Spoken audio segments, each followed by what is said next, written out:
What's up, guys? Welcome to Daily Dose of Reddit. This is your host, Zach, and today we are reading stories from r/FatPeopleStories. Alright, this first story by user Garewall is called Ham Colleague is Fat Because of Her Feet. I finally have my own fat people story to tell. Yay? I actually wouldn't care about her if she wasn't so full of herself. Good wording. I met a colleague at my new job. I was very surprised, as in my country, it's not usual to see someone that big. I actually have no idea at all how much she must weigh. She threw a tantrum to get my office because there is a huge window, and with her issues and brovid, she needs it. I was a bit upset, but don't care. So managers told us we would share it. When she's here, she takes it. When she works at home, I take it. She broke the new office chair we use. She is too fat to sit in it, but insists anyway. I can't imagine how bad it can feel, but she threw another tantrum about the chair being ridiculously bad quality.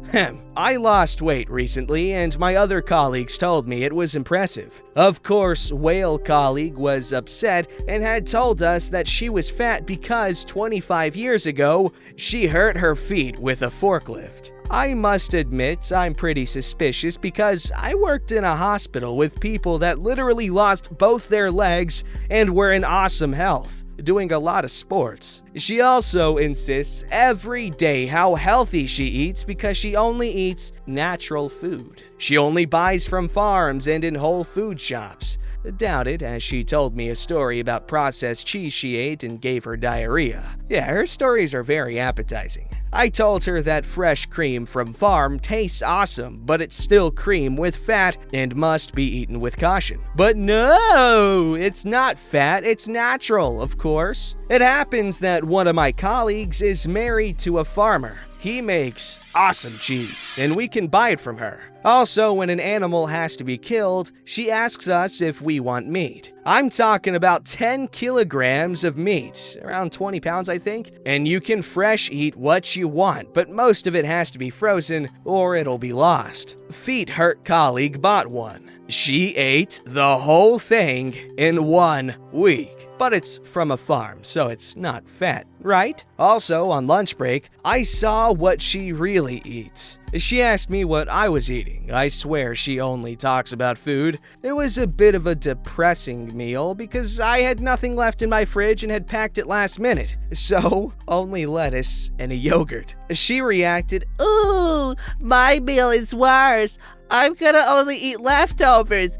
At least you have yogurt." She then started to eat her food, which was barbecue sausages for 4 people. I really mean it. I think there were 12 sausages in her box, with a huge plate of pasta drowned in cream and cheese. I was shocked. Even at my biggest, and when I was craving fat food, I couldn't eat all of this. It actually made me nauseous to watch. Now I avoid eating with her because I don't feel comfortable. The worst thing is that she feels superior and always talks down to me. Not in a directly mean way, I don't know how to describe it. A mix between passive and aggressive and know-it-all. Maybe the word you're looking for is condescending? Also, nothing is her fault, etc., etc. Fat logic behavior to the max. But I actually felt bad about feeling that way about her. I thought maybe I'm reacting like this because she is fat and I'm being fat-phobic. But at the same time, her behavior is awful. And one day my colleague, who sells the cheese and meat, talked to me about her. She was uneasy because she didn't want to be mean, but told me almost everything I wrote here. So I'm not crazy if someone else feels the same. She told me she also avoids her. Whale colleague literally harasses her with messages and calls about the meat and cheese every day. First thing she asks in the morning is, do you have meat to sell today? She told me another story. It was the last day for an apprentice, and she brought cakes to celebrate. She told everyone to meet during morning break to eat together and say goodbye. But there were incidents in the morning, so people couldn't meet. So, at lunch break, everyone decided to not eat lunch, but instead eat all those awesome cakes. There were a lot, enough for everyone and with leftovers. And Whale Colleague was upset. She threw another tantrum, yelling that she needs her food or she would pass out because she would lack energy. So she took her food, microwaved it, and went to eat alone in a corner of the room,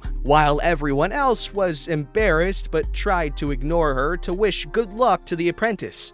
In the afternoon, Cheese Colleague saw Whale Colleague eating one whole cake alone in her office. It was crête, if you know what that is.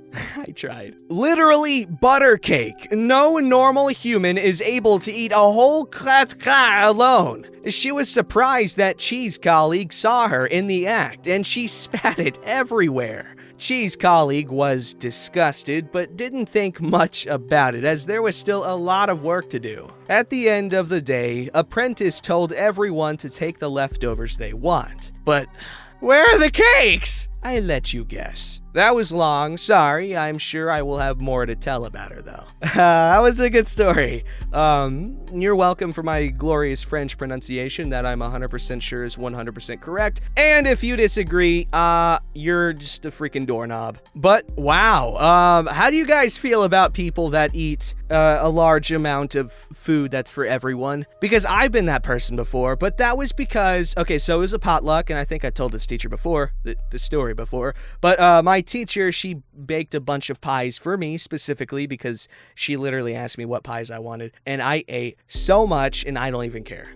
Alright, this story's called How I Lost 65 Pounds of Fat Plus Another 250 Pounds of Dead Weight. Ooh, good title. Sharing this story to Reddit again. 7+ years ago, I was in a relationship with a girl I had known since high school. She was born into money and, looking back, definitely had some entitled ways about her. I genuinely loved her and put up with a lot of her crap. But as the months rolled on, I was tired of being a doormat. She started showing her true colors, and calling her a pretentious self-entitled bimbo would be putting it mildly. As I knew I wasn't in the relationship for the money, but because I thought I loved her, I was quickly falling out of love. Neither of us were exactly small, and I could afford to lose some weight. It just wasn't a priority for me at the time. The stress of work, our relationship, and my declining health caused me to get a minor health scare that sent me to the emergency room. Thankfully, it was just that, minor and correctable if I got my act together. The doctor laid it on thick that it wasn't a matter of if, but when I would have a heart attack and or worse sometime in the near future. Well, the scare tactic worked and the gauntlet was dropped. I made healthy eating and daily exercise my #1 priority. My work, family, girlfriend came second and in no particular order. I was so serious about it that I walked into my boss's office and told him that I was rescheduling my work hours around my morning workouts. I hired a physical therapist through my insurance, previous injury was resurfacing now, eating 1,400 calories a day and changing my life for the better. In the next few weeks, the weight started melting off, and I was beginning to run several miles a day, 2 to 3 times a week. My girlfriend was becoming more and more jealous of all the attention I was giving to the gym and my health. She made comment after comment that my health scare was only minor. It was nothing. Why make this a big deal? Her downplaying of the situation was not lost on me because she wanted to be in control of my life. See a previous story of mine about my controlling aunt. I could see the signs clearly, and apparently, I have a type. That pretty much sealed the deal for me, and I was done with the relationship. I told her politely and respectfully that I was done, and that I wouldn't be controlled anymore. She blew up in a jealous rage how my weight loss was only temporary and that I would be back to my old weight in a month. I would be fat forever. Those words embedded into my soul, and I used them to try even harder. I learned not to make decisions in the heat of the moment, so I left to cool off. A few weeks later, and things between us didn't improve, so I officially broke up with her. My spirit was suddenly free from the anger and hateful influence she had over me in the relatively short time we dated. Bitter, angry woman, and I felt bad for her. I continued my healthy eating and gym workouts for the next 8 months. I was in a much better place, if not as gung-ho about it as I first was. I lost 65 pounds thus far, and my most recent doctor's visit had me out of the danger category and down to at risk. My gym was located at a popular shopping outlet, and I was fresh out of an intense weekend workout. I looked and felt good, sporting long gym shorts that made my legs look muscular, and a slightly sweaty workout shirt that showed off my somewhat ripped arms. Lo and behold, who should I run into but my ex-girlfriend, not 10 feet in front of me. She stares at me in sheer confusion while I have this smirk of karma across my face. We greet each other and exchange some pleasantries, but it's formalities at best. Her face is clearly trying to hide the fact that she is uncomfortable talking to me, while I'm cool, calm, and collected. I can't remember what she said to set me off, but it was something to the tune of a line I had told her during our relationship that she took completely out of context and misused intentionally because that's all the ammo she had on me. I was done.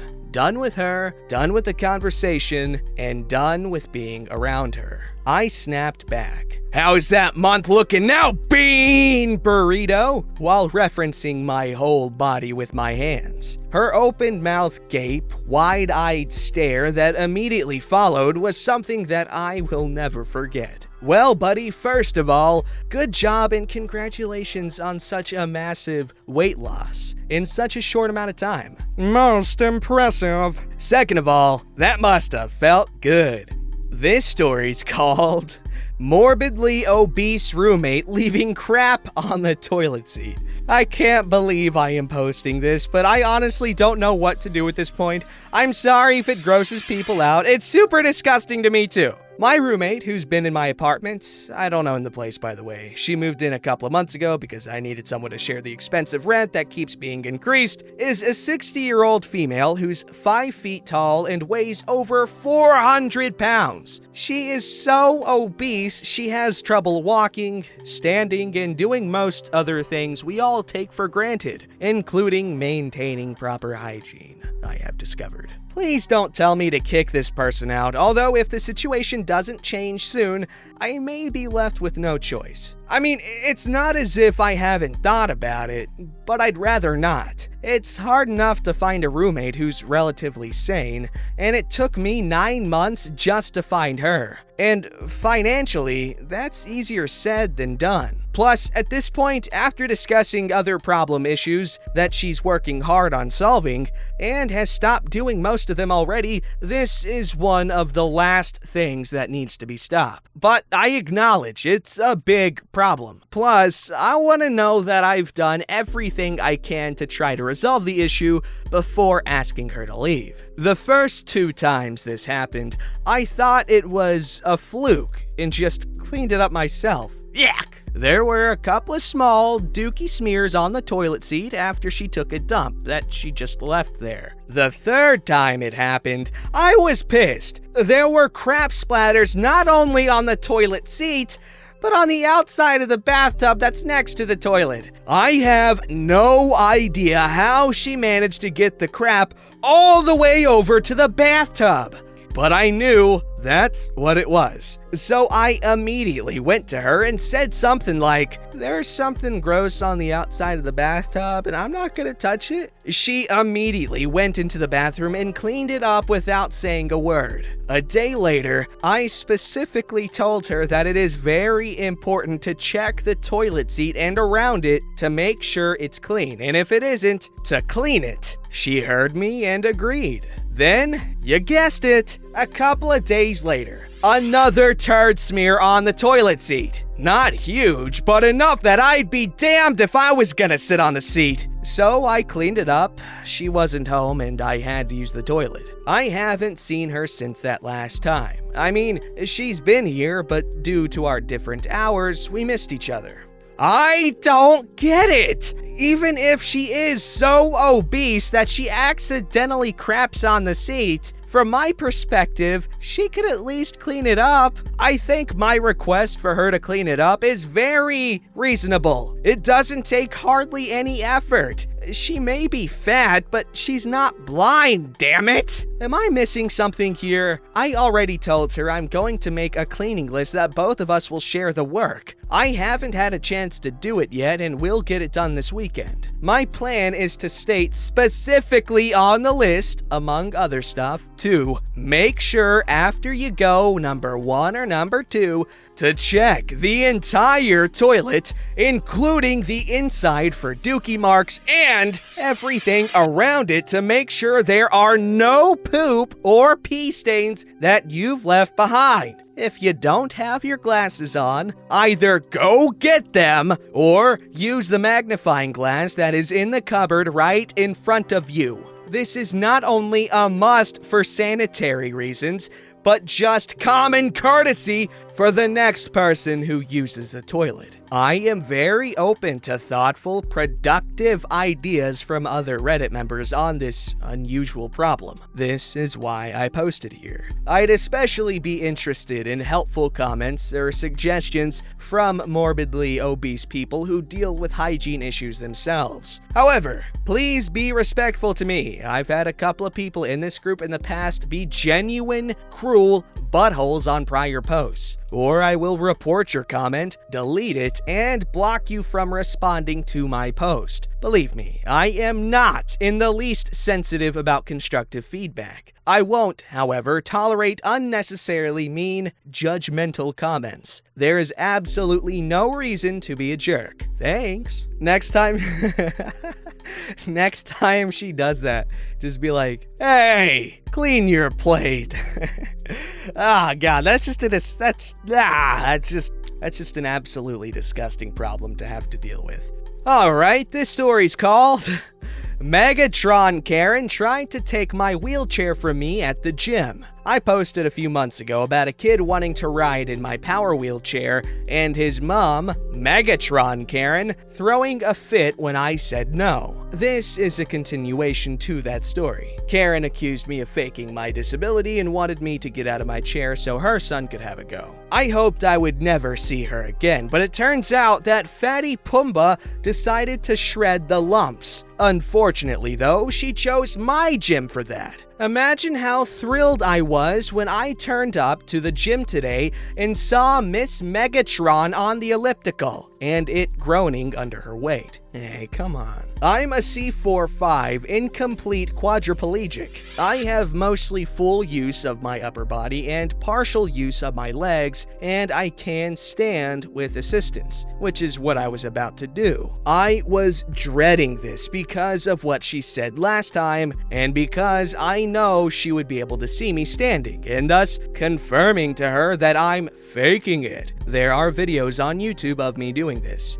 Search my Reddit username if you want to see them. As we were getting ready, I saw her from across the room glaring at me. I stood a few times and did some squats, and as I was finishing up, a staff member came running over laughing his head off. I didn't hear any of this, but Karen had stomped over to the reception and demanded to know why my wheelchair was allowed into the gym when She's not even disabled. she had to be escorted out because she threatened to take my wheelchair off me to Prove she's faking it. I don't know what will happen to her, but I think they'll ban her from the gym. My trainer, the owner, doesn't take cow patty from anyone. Cow patty. I'll be getting a new power wheelchair soon, and I hope I run into her, pun intended, down the street. Even if I'm faking it, I'll still be able to outrun her. Oh, and a side note, I'm not fat shaming, just Karen shaming. I'm all about the base, of which I have plenty myself. Good little note to end on, because I see a lot of people in the comments, they're like, hey, it's fat shaming. But it's not, it's Karen shaming. A category of Karen shaming. Shake it, not stirred. Don't forget to like, subscribe, and hit that bell to never miss an episode.